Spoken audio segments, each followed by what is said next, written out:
நம்மை ஆசீர்வதிக்கக்கூடிய ஆண்டவராகிய இயேசு கிறிஸ்துவின் நாமம் மகிமைப்படுவதாக.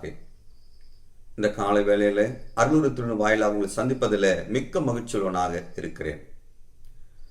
ஆண்டவராகிய இயேசு கிறிஸ்துவுக்குள் நமக்கு இருக்கக்கூடிய ஆசீர்வாதங்கள் என்ன என்பதை எபேசு நிருபத்தில் இருக்கக்கூடிய வசனங்களின் மூலமாக நாம் நினைவுபடுத்திக் கொள்ளலாம். என்னோடு கூட எபேசியர் 1ஆம் அதிகாரம் அதில் 3வது வசனம் இவ்விதமாய் அது வாசிக்கிறேன். பிற்பகுதி, அவர் கிறிஸ்துவுக்குள் உன்னதங்களிலே ஆவிக்குரிய சகல ஆசீர்வாதத்தினாலும் நம்மை ஆசீர்வதித்திருக்கிறார். கிறிஸ்துவுக்குள் ஆவிக்குரிய சகல ஆசீர்வாதத்தினாலும் நம்மை ஆசீர்வதித்திருக்கிறார். எபேசு பட்டத்திற்குரிய கர்த்தருடைய பிள்ளைகள் கிறிஸ்துவை விசுவாசித்து அவருக்குள் வந்த பிறகு எனக்கு ஒரு ஆசீர்வாதம் இல்லை என்று சொல்லி அவருடைய நினைவுகள் இருந்தது, அவர்களுக்கு வேதனை இருந்தது. பவுல் சொல்லுகிறார், கிறிஸ்துவுக்குள் ஆவிக்குரிய சகல ஆசீர்வாதத்தினால் நீங்கள் ஆசீர்வதிக்கப்பட்டிருக்கிறீர்கள் என்று சொல்லி அவர் சொல்லக்கூடியதை நாம் பார்க்கிறோம். இந்த ஆவிக்குரிய ஆசீர்வாதத்தினாலே முதலாவது ஆசீர்வாதம் என்ன என்று சொல்லி பார்க்கும் பொழுது எபேசியர் 4ஆம் அதிகாரம் 32வது வசனத்தில வாசிக்கிறேன். கிறிஸ்துவுக்குள் தேவன் உங்களுக்கு மன்னித்தது போல. பிரியமானவர்களே, கிறிஸ்துவுக்குள் நம்முடைய பாவங்கள் பிதாவானவர் மன்னித்திருக்கிறார். எவ்வளவு பெரிய பாக்கியம்!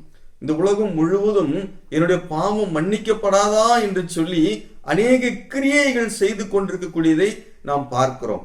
ஆனால் கிரியையினால் அல்ல, கிறிஸ்துவின் மூலமாக அவருடைய கிருபையினாலே, அந்த கிருபாதார பலியினாலே நமக்கு பாவ மன்னிப்பு உண்டு என்று சொல்லி ஆவிக்குரிய ஆசீர்வாதத்தினாலே முதல் ஆசீர்வாதம் பாவ மன்னிப்பு என்று சொல்லி இங்கு சொல்லக்கூடியதை நாம் பார்க்கிறோம்.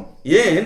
இந்த பாவம் மன்னிக்கப்பட்டால்தான் மனிதனுடைய ஆத்துமா நரகத்துக்கு போகாது, அதிலிருந்து காக்கப்பட்டு அவர்கள் என்றென்றும் நித்தியமான மகிழ்ச்சியான சந்தோஷமான அந்த பாக்கியத்துக்குள் அவர்களால் வர முடியும். ஆகையினாலே ஆவிக்குரிய ஆசீர்வாதம் முதலாவது பாவ மன்னிப்பு, இதை நீங்கள் பெற்றிருக்கிறீர்கள் என்று சொல்லி பவுல் சொல்லக்கூடியதை நாம் பார்க்கிறோம். இரண்டாவது ஆசீர்வாதம் என்ன என்று சொல்லி பார்க்கும் பொழுது எபேசியர் 3ஆம் அதிகாரம் அதில் 12வது வசனத்திலே வாசித்து பார்க்கும் பொழுது வாசிக்கிறேன். அவரை பற்றும் விசுவாசத்தால் அவருக்குள் நமக்கு தைரியமும் திட நம்பிக்கையோட தேவனிடத்தில் சேரும் ஸ்லாக்கியம் உண்டாயிருக்கிறது. இரண்டாவது ஆசீர்வாதம் என்ன? நாம் பாவங்கள் மன்னிக்கப்பட்ட பிறகு அபிதமாய் விட்டுவிடவில்லை, நாம் பிதாவினிடத்திலே சேர்க்கப்பட்டிருக்கிறோம். ஆதாமை ஆண்டவர் தேடி வருகிறார் ஏதேன் தோட்டத்திலே. ஆதாமே நீ எங்கே இருக்கிறாய் என்று சொல்லி அவன் பயந்து ஒளிந்து கொண்டான். தேவனுக்கும் அவனுக்கும் இந்த பாவம் கீழ்ப்படியாம இந்த பாவம் என்ன வந்தது? பிரிவை உண்டாக்கியது. ஆனால் இப்பொழுதோ கிறிஸ்துவுக்குள் நான் தேவனிடத்திலே சேர்ந்திருக்கிறேன் என்று சொல்லி பவுல் சொல்லக்கூடியதை நாம் பார்க்கிறோம். அப்பொழுது ஒருவரும் அனாதைகள் அல்ல, நாம் தேவனிடத்திலே சேர்க்கப்பட்டவர்கள் என்று இப்படிப்பட்ட ஆவிக்குரிய ஆசீர்வாதத்தை சொல்லக்கூடியதை நாம் பார்க்கிறோம். மூன்றாவது எபேசியர் 2ஆம் அதிகாரம் இதில் 7வது வசனத்தை நாம் பார்க்கும் பொழுது, கிறிஸ்து இயேசுவுக்குள் நம்மை அவரோடு கூட எழுப்பி உன்னதங்களில் அவரோடு கூட உட்காரம் செய்தார். மூன்றாவது, கிறிஸ்து இயேசுவுக்குள் அவரோடு கூட நம்மை எழுப்பி இருக்கிறார். எங்கிருந்து? நாம் அக்கிரமங்களும் பாவங்களும் மரித்தவர்களாயிருந்த முதல் வசனத்துல 2ஆம் அதிகாரம் முதல் வசனத்துல பாவம் செய்து அக்கிரமம் செய்து அதிலே ஜீவனற்ற நிலைமையில மரித்தவர்களாயிருந்தோம் நம்முடைய ஆவிக்குரிய ரீதியில.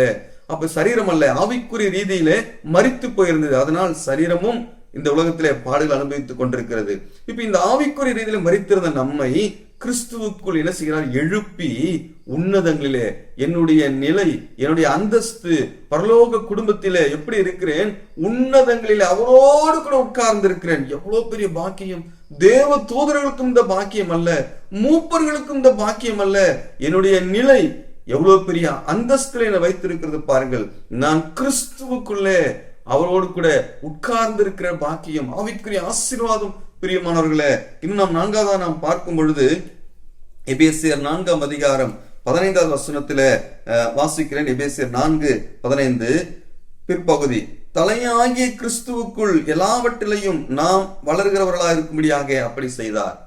இந்த பூமியிலே சபைக்குள்ளாக இருக்கக்கூடிய ஒவ்வொரு கர்த்தருடைய பிள்ளைகளுக்கும் தலையாக ஆண்டவராக இயேசு கிறிஸ்து இருக்கிறார்.